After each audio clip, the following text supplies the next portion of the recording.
Salut le jeune! Dans cette vidéo, aujourd'hui, on va aborder deux savoir-faire et on va aborder un élément qui fait parfois l'objet de confusion chez les élèves, c'est-à-dire la distinction entre ce qu'on appelle les pourcentages de répartition et les pourcentages d'évolution. À chaque fois, je vais te présenter sa spécificité, la formule, comment on calcule et surtout comment on interprète et comment dans un document on arrive à distinguer si on est en présence d'un pourcentage de répartition ou d'un pourcentage d'évolution. Allez, c'est parti. On attaque avec le pourcentage de répartition. Le pourcentage de répartition, il permet, comme son nom l'indique, de connaître la part en pourcentage d'un élément dans un ensemble plus vaste. Donc c'est une part en pourcentage d'un élément dans un ensemble plus vaste. En fait, on utilise ces mots parfois de sous-ensemble et d'ensemble. Ça permet de connaître la part d'un sous-ensemble qui est une petite partie d'un ensemble plus large. Je te donne un exemple. On cherche à connaître la quantité de filles dans une classe. Ici, le sous-ensemble, c'est les filles, et l'ensemble, c'est l'ensemble composé de tous les élèves de la classe, c'est-à-dire les garçons et les filles.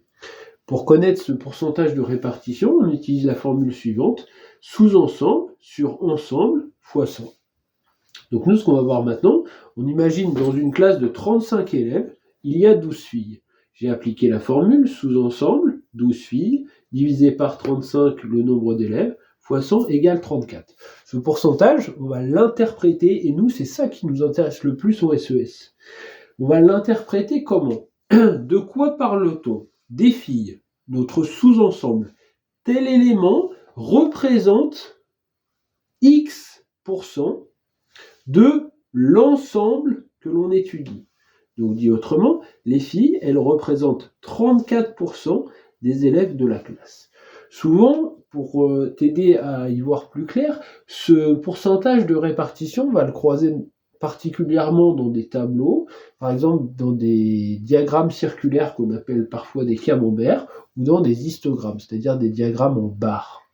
Comment est-ce qu'on peut le repérer? Alors soit, pour certains élèves, ça leur saute aux yeux que c'est un pourcentage de répartition ou d'évolution, mais si ça te saute pas aux yeux, une méthode, ça peut être de regarder s'il y a une colonne ou une ligne totale en pourcentage.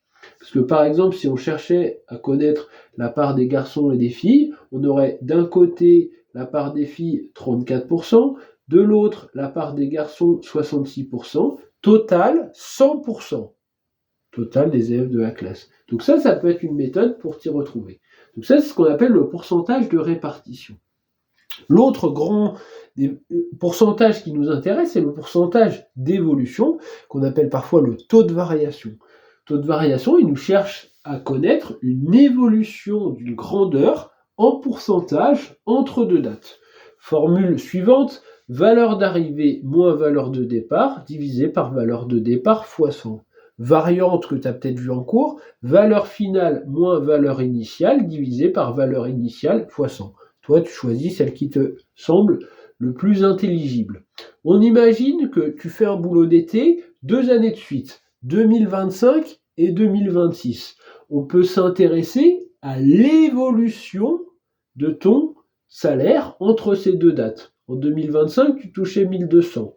En 2026, tu touches 1600 €.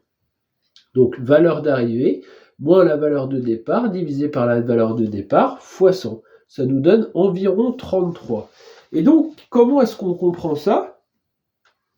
Interprétation. De quoi parle-t-on? Le salaire du travail d'été, il a augmenté, le verbe approprié.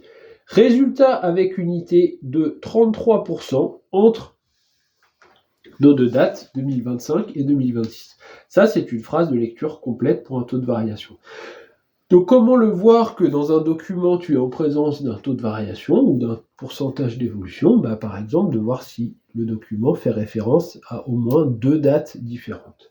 Voilà ces quelques éléments. Si tu veux creuser sur la question du calcul d'évolution et des autres manières de calculer les évolutions, j'ai fait une vidéo sur calcul taux de variation, coefficient multiplicateur, indice. Allez, c'est parti.